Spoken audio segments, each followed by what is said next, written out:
నమస్తే, నేను మీ కుప్ప పద్మిని. ఇన్నాళ్ళు మీ సపోర్ట్ ని నాకు అందిస్తూ, మీ ప్రేమని నాకు అందిస్తున్న ప్రతి ఒక్కరికి కృతజ్ఞతలు. ఇప్పుడు చూడబోతున్న ఈ వీడియో కూడా ఖచ్చితంగా మీకు ఉపయోగపడుతుంది. లైక్, షేర్ అండ్ సబ్స్క్రైబ్ చేసి మీ ఇష్టాన్ని అలాగే మీ సపోర్ట్ ని నాకు అందించండి. అలాగే ఈ వీడియో పట్ల మీ అభిప్రాయాన్ని కమెంట్ సెక్షన్ లో కమెంట్ చేసి నాకు తెలియజేయండి.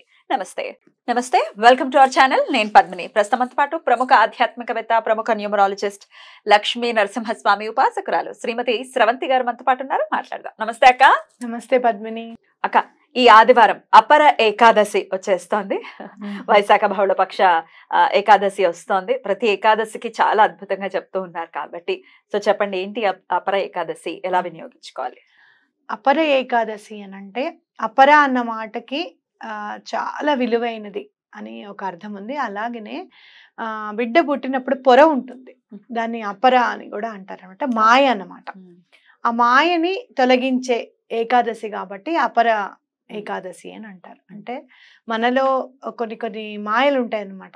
అంటే ఒక్కొక్కసారి చూడు, ఒక మనిషి మీద మనకి ఎందుకు ద్వేషం ఉంది అనేది మనం చెప్పలేం. ఏమో నాకు నచ్చలేదు అంతే. అలాగే ఒక మనిషి మీద ఎందుకు ప్రేమ ఉంటుందో కూడా చెప్పలేం. ఇలాంటి మాయ అంతా కూడా తొలగిపోవాలి అంటే సమానత్వం అనేది మన మనసులోకి రావాలి. ఎక్కడ కూడా మనుషులని విడివిడిగా చూడడము అనేది పొరపాటు అనేది నా భావన అనమాట. అందరినీ సమంగా చూసే బుద్ధి మనకి రావాలి అని అనుకుంటే గనక ఈ అపర ఏకాదశిని తప్పకుండా చేసుకోవాలన్నమాట. అయితే మనం చూసే విధానం అవతల వాళ్ళ ప్రవర్తన బట్టి కూడా ఉంటుంది, కాదని నేను అనను. వాళ్ళ ప్రవర్తన బాగున్నా కూడా ఒక్కొక్కసారి మిస్అండర్స్టాండింగ్స్ వస్తాయి. అలాంటి విషయాల్లో నేను చెప్తున్నా. అయితే అపర ఏకాదశి, ఏ ఏకాదశి అయినా కూడా చూడు, నువ్వు విష్ణుమూర్తే స్వయంగా చెప్తూ ఉంటాడు అనమాట. ధర్మరాజుకి ఎక్కువగా ఇది ఇలా చేయాలి, అది ఇలా చేయాలి అని చెప్తూ ఉంటారు. అయితే ఏ బాధనైనా తొలగించుకోవాలి, అయ్యో క్రితం ఏకాదశి అయిపోయిందే, ఈ ఏకాదశి మిస్ అయిపోయామే అని అనుకోకుండా ప్రకృతి మనకిచ్చిన వరంగా ప్రతి ఏకాదశిని మనం మలుచుకోవచ్చు అనమాట.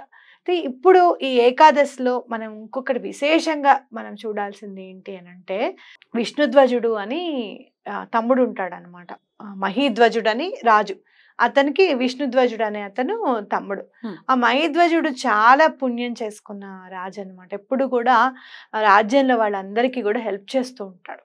అయితే ఈ సహాయ సహకారాలు ఏవి కూడా విష్ణుధ్వజుడికి తమ్ముడికి నచ్చదు.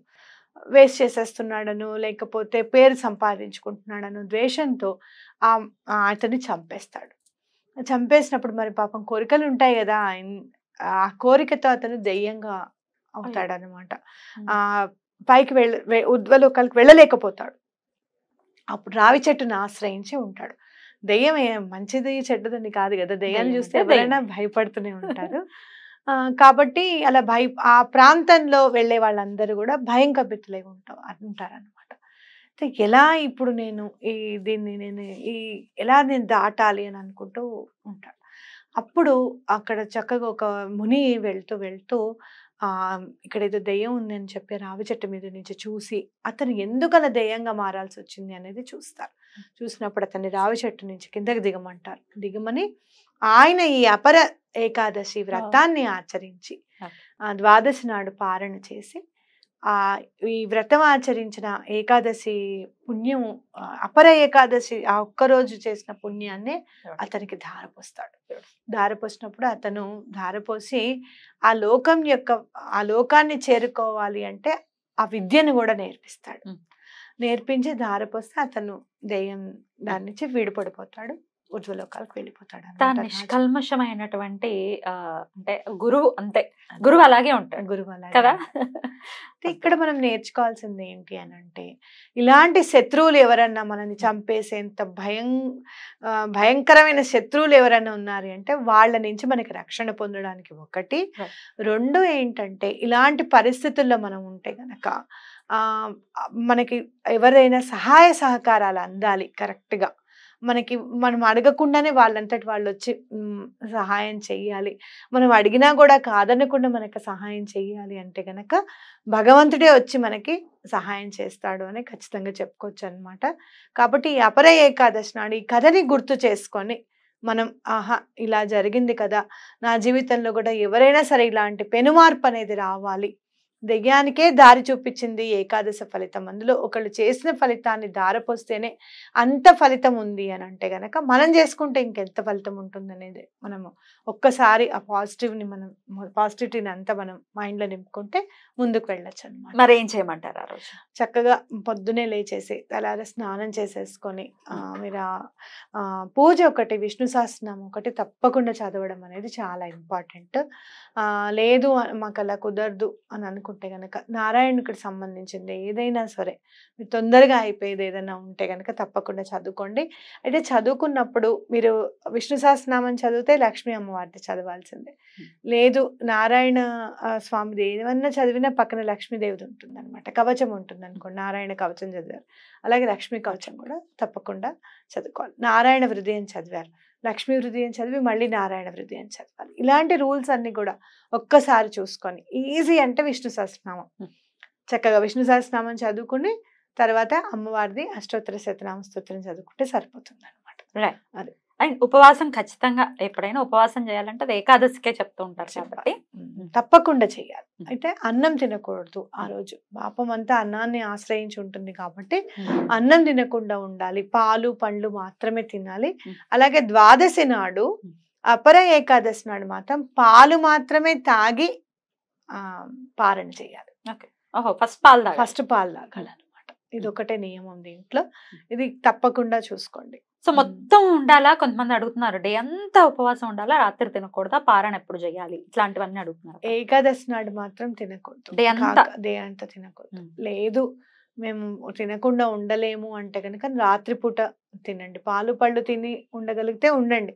లేదు చాలా నీరసం వచ్చేస్తుంది మా వల్ల కాదు అనుకుంటే కనుక ఏదైనా టిఫిన్ తినండి.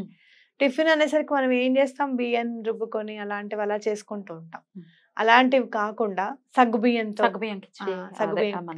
ఉప్మా లాంటివి చేసుకుంటే చాలా మంచిది. అక్కడ ఫిల్ అవుతుంది. అలాగే మనం బియ్యం కూడా మనం టచ్ చేసిన వాళ్ళం అవ్వకుండా ఉంటుందన్నమాట. ద్వాదశి పారణ మాత్రం ద్వాదశి మర్నాడు 8:18 ఉంది కాబట్టి ఆ సమయంలో పారణ చేసుకోండి, తినటం చేసుకోండి. బ్యూటిఫుల్ బ్యూటిఫుల్, చాలా అద్భుతంగా తెలియజేశారు. అలాగే దీపాలని కూడా విశేషంగా మీరు చెప్తూ ఉంటారు 11 దీపాలు పెట్టాలని, ఈసారి కూడా పెట్టమంటారా? తప్పకుండా 11 దీపాలు పెట్టండి. మీకు కుదిరితే గనక పిండి దీపాలు పెడితే చాలా మంచిది. 11 కూడా చాలా బాగా కలిసి వస్తుంది. చాలా మంది నాకు ఏకాదశి నాడు దీపం పెట్టిన తర్వాత 11 దీపాలు పెట్టాక మాకు బాగా కలిసి వచ్చిందమ్మా, మేము అనుకోకుండానే మా ఆస్తి మా వాళ్ళు ఇచ్చారను, లేదు అంటే గనక జాబ్ వచ్చింది, శాలరీ పెరిగింది, ఇలాంటివన్నీ కూడా చెప్తున్నారు అనమాట. కాబట్టి తప్పకుండా 11 దీపాలు వెలిగించండి. ఎన్నిసార్లు చెప్పినా ఎన్నిసార్లు గుర్తు చేసినా మళ్ళీ మళ్ళీ గుర్తు చేయాలనే అనిపిస్తుంది. ఎందుకంటే అది ఆదివారం వస్తోంది, ఆదివారం ఎంతలా ఘోరాతి ఘోరంగా ఈ నాన్ వెజ్లు షాపుల దగ్గర మనం చూస్తుంటాం, పొద్దున్నే మొదలైపోతారు అసలు భలే, అసలు ఎట్లా ఉంటుందంటే ఏదేదో ఇంట్లో జరుగుతున్నట్టు. ఇంట్లో వాళ్ళు పొద్దున్న ఎందుకు వస్తారంటే లేట్ అయిపోతే రష్ అయిపోతుందని, పొద్దున్నే రష్ లేట్ అయిపోతుంది. సో తిరునాళ్ళు ఉన్నట్టు ఉంటుంది. మీరు తిన్నారు కాబట్టి మీరు ఎన్ని కవర్లైనా చెప్తారా అని అనుకోవచ్చు, కానీ కాదు, తినకూడదనే కదా చెప్పేదంతా. బాధలు పడుతున్నాము అన్నప్పుడు మీరు ఎప్పుడైనా చూడండి, మనం తిండి దగ్గర రెస్ట్రిక్ట్ గా చూసుకుని డిసిప్లిన్ గా ఉంటే గనక అసలు సాల్వ్ అవ్వని ప్రాబ్లం అంటూ లేదు. Food is the fuel of your body and your mind. Definite గా ఎలాంటి ఫ్యూయల్ వేస్తున్నాము మన చేతిలో, కిరసనాలు వేస్తే ఏమవుతుంది, తగలాడిపోతుంది. అంత ఎందుకు డీజిల్ పోయాల్సిన దాంట్లో పెట్రోల్ పోస్తే ఏమవుతుంది, అట్లా దాన్ని క్లెన్సింగ్ చేయడానికి కూడా చాలా టైం ఖర్చు అవుతుందంటే కూడా ఇంజన్ కూడా మార్చాల్సిన పరిస్థితి వద్దు మనకది. కాబట్టి ఎప్పుడైనా కూడా ఒక్క 2 రోజులు సాటర్డే సండేస్ మానేసి ఒక 1 month చూడండి ఎంత అభివృద్ధి ఉంది మీ లైఫ్ లో అనేది మీకు అర్థమైపోతుంది. ఇదే ఏకాదశి నాడు నాన్ వెజ్ తినడమే కాకుండా ఈ మందు తాగకుండా ఉండడం, ఆల్కహాల్ అంటే సిగరెట్స్ తీసుకోకుండా బ్రహ్మచర్యం పాటించడం అనేది కూడా ఇంపార్టెంట్. డెఫినెట్లీ ఇవన్నీ నియమాలు పాటిస్తూ ఒక్క రోజు కాస్త జాగ్రత్తగా గడుపుతూ డెఫినెట్ గా స్వామి అనుగ్రహాన్ని ప్రతి ఒక్కరు పొందాలని మనస్ఫూర్తిగా కోరుకుంటాం. అయితే ఇంకొకటి మర్చిపోయాను నన్ను అడగడం, స్విచ్ వర్డ్ ఏంటి చెప్తారా?